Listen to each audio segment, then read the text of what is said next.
अस्सलाम वालेकुम दोस्तों, मैं तुहाडा भरा मियां मुहम्मद फजल बट्टू ते तुसीं वेखदे पे हो डिजिटल किसान पाकिस्तान। ते मेरे किसान वीर भराओ, अज इतवार का दिहाड़ा ते शाम का टाइम है ते तरीक है अज 23 जुलाई। ते आपां मौजूद हैं दरिया सतलुज हैड सुलेमान की वर्क्स ते दोस्तों सैलाब के बारे गलबात करांगे। तो इन्नी अच्छी खबर नहीं हैगी सैलाब की, क्योंकि शाही चंगी नहीं हैगी, इन्हें काफ़ी नुकसान दिता है।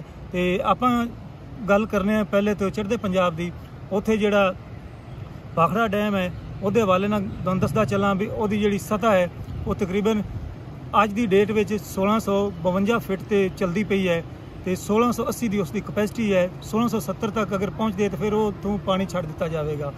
ਜੋ ਹਾਲਾਤ ਅੱਜ ਦੇ ਹੈਗੇ ਨੇ, ਅੱਜ ਦੀ ਖਬਰ ਹੈ ਉਹ ਇਹ ਹੈ ਵੀ ਉਹਨਾਂ ਨੇ ਤਕਰੀਬਨ 12000 ਕਿਊਸਕ ਪਾਣੀ ਖੋਲ੍ਹਿਆ ਹੋਇਆ ਹੈ, ਜਿਹੜਾ ਉਹਨਾਂ ਨਹਿਰਾਂ ਵਿੱਚ ਛੱਡਿਆ ਹੋਇਆ ਤੇ ਉਸ ਤੋਂ ਬਿਜਲੀ ਬਣਾਉਂਦੇ ਪਏ ਨੇ, ਮਤਲਬ ਫਾਇਦਾ ਫਿਰ ਵੀ ਲੈ ਰਹੇ ਨੇ। ਤੇ ਤੁਹਾਨੂੰ ਪਤਾ ਹੋਵੇਗਾ ਵੀ चढ़ते पंजाब के तकरीबन 75% डुबे हुए हैं किसान वीर।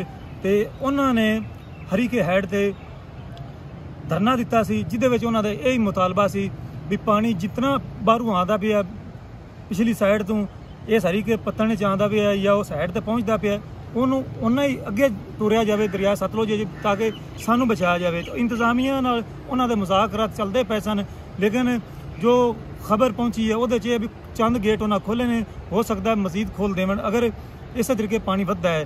तो पानी का दारोमदार है दोस्तों मौसम से, अगर मौसम बारिश वाला रहिंदा है, मजीद बारिशां आंदियां ने तो वो भाखड़ा डैम की सतह बुलंद होंदी है, तो फिर साढ़े वास्ते उधर खतरा है, तो समझो साढ़े वास्ते भी खतरा है।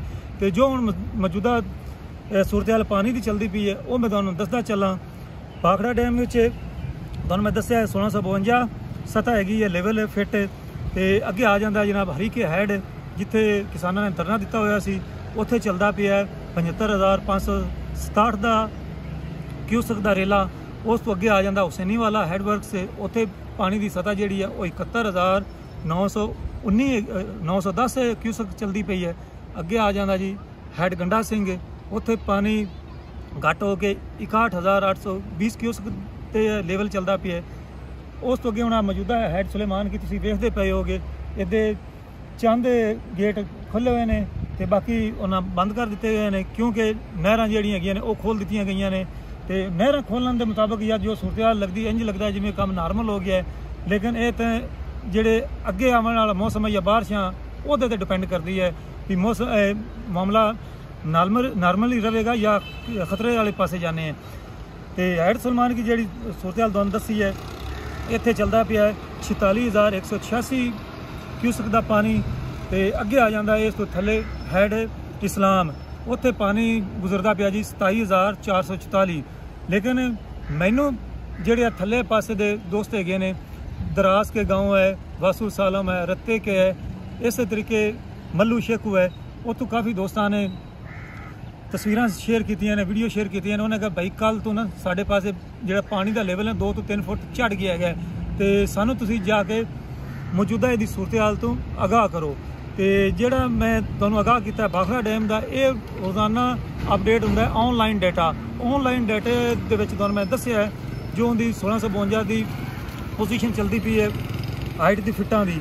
अगर बारिशां चलदियां ने तो फिर साढ़े वास्ते खतरा होगा। तो उत्थों का जोड़ा SDM है उन्हें अपने चढ़ते पंजाब के 7 जिलों के सरपंचों नूं, उन्हां दे इंतजामिया नूं, उन्हां दे नंबरदारां नूं आख्या है भी अपने अपने जिलों की जिहड़ी आवाम है, जिहड़े सतलुज के किनारे ते कंढे ते वसते पे ने, खा कोई छोटे शहर ने, बस्तियां ने, या जितने भी कोई उत्थे रहिंदे ने, उन्हां नूं उत्थों कढ के महफूज मकामात ते मुंतकिल करो या खुद ब खुद उत्थों निकल जावन।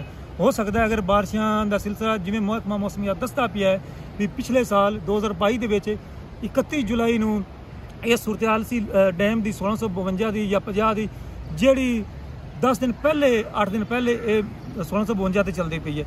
अगर उन्होंने जिहड़ियां नहरां खोल दित्तियां ने राजस्थान वालियां या हरियाणा वालियां, वो जिथों बिजली भी बनाते पे ने, अगर वो नहरां बंद करते तो उत्थे मजीद पानी उपर चला जाना सी हरीके हैड ते।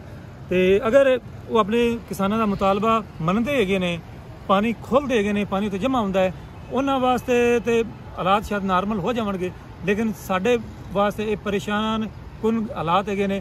तो साड़ी इंतजामिया भी चाहिए जेडे इन्होंने हिफाजती कैंप्स वगैरह हिफाजती बंद ते लाए हुए सन, वो सारे इन्होंने ਚੁੱਕ ਲਏ ਨੇ, ਉਹਨਾਂ ਨੂੰ ਖਤਮ ਕਰ ਦਿੱਤਾ ਹੈ।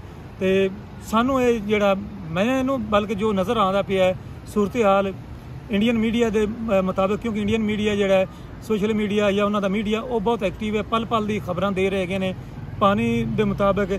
ਨਾਲ ਹੀ ਉਹ ਮੌਸਮ ਦੇ ਬਾਰੇ ਅਲਰਟ ਦੇ ਰਹੇ ਨੇ ਵੀ ਬਾਰਿਸ਼ਾਂ ਆਉਣੀਆਂ ਨੇ। ਅਗਰ ਬਾਰਿਸ਼ਾਂ ਆਉਂਦੀਆਂ ਨੇ ਤੇ ਉਧਰ ਪਰੇਸ਼ਾਨੀ ਵੱਧਦੀ ਹੈ। ਉਹਨਾਂ ਨੂੰ ਫਿਰ ਆਪਣੇ ਕਿਸਾਨਾਂ ਨੂੰ, ਆਪਣੇ ਲੋਕਾਂ ਨੂੰ ਬਚਾਉਣ ਦੀ ਖਾਤਰ ਹਰੀਕੇ ਹੈਡ ਤੋਂ ਪਾਣੀ ਸਤਲੁਜ ਵਿੱਚ ਛੱਡਣਾ ਪਵੇਗਾ। ਜਦੋਂ ਇਸ ਦਰਿਆ 'ਚ ਪਾਣੀ ਆਵੇਗਾ ਫਿਰ ਸਾਡੇ ਵਾਸਤੇ ਇਹ ਸੂਰਤ ਹਾਲ ਪਰੇਸ਼ਾਨ ਕੁਨ ਹੈ।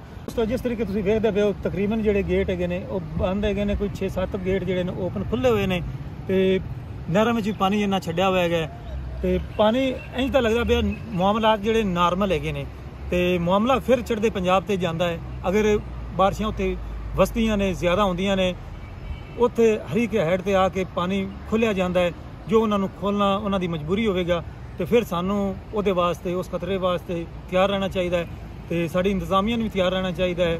ਤੇ ਮੈਂ ਆਪਣੇ ਕਿਸਾਨ ਵੀਰਾਂ ਨੂੰ ਉਮੀਦ ਹੈ ਵੀ ਡੇਲੀ ਦੀ ਰਿਪੋਰਟ ਜ਼ਰੂਰ ਕਰਾਂਗਾ ਇਨਸ਼ਾਅੱਲਾਹ ਤਾਲਾ, ਤਾਂ ਕਿ ਜੋ ਸੂਰਤ ਹਾਲ ਹੋਈ ਉਸ ਤੋਂ ਅਗਾਹ ਕਰਾਂ ਤੇ ਸਾਡੇ ਜਿਹੜੇ ਕਿਸਾਨ ਵੀਰ ਭਰਾ ਹੈਗੇ ਨੇ ਜਿਨ੍ਹਾਂ ਨੂੰ ਇਹ ਅੱਗੇ ਤੋਂ ਨੁਕਸਾਨ ਪਹੁੰਚ ਸਕਦਾ ਹੈ ਉਹ ਆਪਣਾ ਪਹਿਲੇ ਤੋਂ ਜਿਹੜਾ ਇੰਤਜ਼ਾਮ ਹੈ ਉਹ ਕਰਕੇ ਰੱਖਣ ਤਾਂ ਕਿ ਕਿਸੇ ਪਰੇਸ਼ਾਨੀ ਤੋਂ ਬਚਿਆ ਜਾ ਸਕੇ। ਹੋਰ ਮੈਂ ਗੱਲ ਦੱਸਦਾ ਚੱਲਾਂ, ਹੈਡ ਦੇ ਹੇਠਲੇ ਪਾਸੇ ਬਾਵਲਪੁਰ ਤੱਕ ਦੋਸਤ ਜਿਹੜੇ ਨੇ ਮੈਨੂੰ ਕਮੈਂਟ ਕਰਦੇ ਨੇ, WhatsApp ਤੇ ਮੈਸੇਜ ਵੀ ਕਰਦੇ ਨੇ, ਕਰੰਟ ਜਿਹੜੀ ਸੂਰਤ ਹਾਲ ਹੈ ਉਹ ਪੁੱਛਦੇ ਨੇ ਤੇ ਮੇਰੀ ਕੋਸ਼ਿਸ਼ ਹੁੰਦੀ ਵੀ ਮੌਕੇ ਤੇ ਜਾ ਕੇ ਸੂਰਤ ਹਾਲ ਦਾ ਅੰਦਾਜ਼ਾ ਲਗਾਵਾਂ ਤੇ ਇੱਥੋਂ ਪੁੱਛ ਦੱਸ ਵੀ ਕਰਾਂ ਵੀ ਕੀ ਚੱਲਦੀ ਪਈ ਹੈ। ਇਹ ਨਾ ਹੋਵੇ ਵੀ ਮੈਂ ਕੋਈ ਐਸੀ ਗੱਲ ਕਰ ਦੇਵਾਂ ਜਿਹਦੀ ਵਜ੍ਹਾ ਨਾਲ ਅਗਲੇ ਜਿਹੜੇ ਦੋਸਤ ਹੈਗੇ ਨੇ ਉਹ ਮੇਰੀ ਗੱਲ ਤੋਂ ਪਰੇਸ਼ਾਨ ਹੋਣ।